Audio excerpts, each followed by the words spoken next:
You were my first students. My family. I wanted you to be free. Help build a world where mutants could live however they wish, safe and without fear. My X-Men.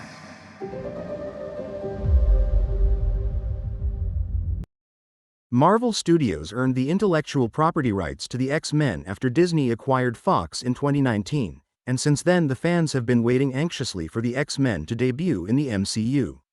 While it's still unclear how X-Men will make their way to the MCU, Marvel Studios, under their new banner, Marvel Animation, has resurrected the fan favorite, X-Men the Animated Series, with its new installment X-Men 97.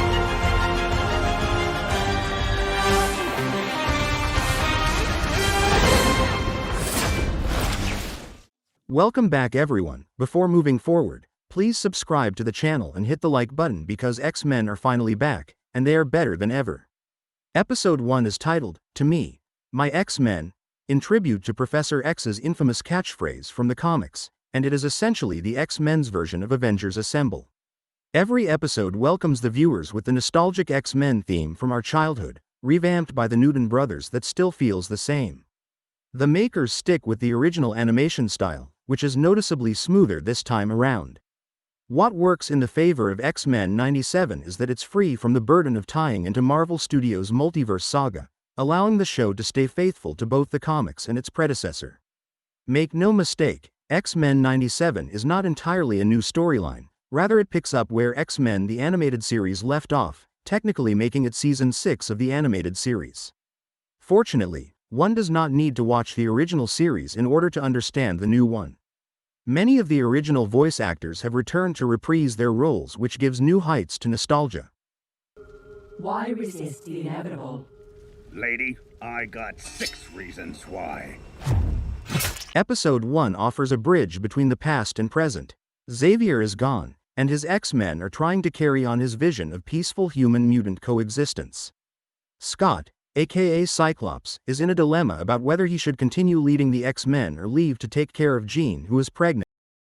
Amid the biggest threat to their existence, Episode 1 ends with Magneto becoming the heir of Professor X and now the leader of X-Men. Everything he fought for now belongs to me, my X-Men. There's no time for dragged-out scenes when the plot is this packed, and right from the get-go, X-Men 97 wastes no time. With its fast-paced storyline, fabulous retro animation, cleverly placed Easter eggs and a load of cameos, X-Men 97 appeals to both new viewers and longtime fans.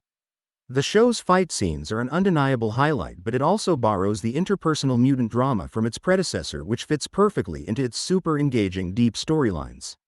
Amidst the earth-shattering events are the peaceful moments when themes of identity, love, fear, and self-worth are explored. Every episode leaves us wanting more and more from the following one. While the show avoids relying heavily on Wolverine, it gives the other iconic mutants their due screen time to shine. Cyclops, Storm, and Rogue get several standout moments. The show does an effective job of exploring Magneto, a complicated character who has always walked the line of villain and anti-hero. While the motivations for these characters remain recognizable, this animated series has evolved. The show frequently borrows from the comics, adapting storylines like The Trial of Magneto, Operation Zero Tolerance, Fatal Attractions, and Life-Death, and has firmly leaned toward more adult themes. The finale of X-Men 97 elegantly concludes the plot arcs that we committed to across 10 episodes while teasing out sufficient details for Season 2, which is reportedly in post-production already. Before its premiere, I was unsure how well the audience would receive this show, considering shows like She-Hulk and Secret Wars ended up being huge disappointments. However, I'm glad that X-Men didn't meet that fate. All in all, Marvel Studios' first X-Men title is surprisingly great. It honors the defining aspects of its predecessor and builds upon it. It's fresh, hypnotic, vibrant, and just as fun as ever. Our favorite, Wolverine, continues to be a hothead and a master of one-liners. Best of all, you could traverse the world of X-Men 97 without being obliged to visit the 90s series. Except for a few minor problems, which are not worth mentioning, X-Men 97 mostly does right. It's almost flawless and has loads of quotable catchphrases. The show concludes on a strong note, leaving open threads for Season 2 to continue. As a devoted continuation of a cherished animation series, X-Men 97 is nostalgia done right. What'd you expect? Black leather?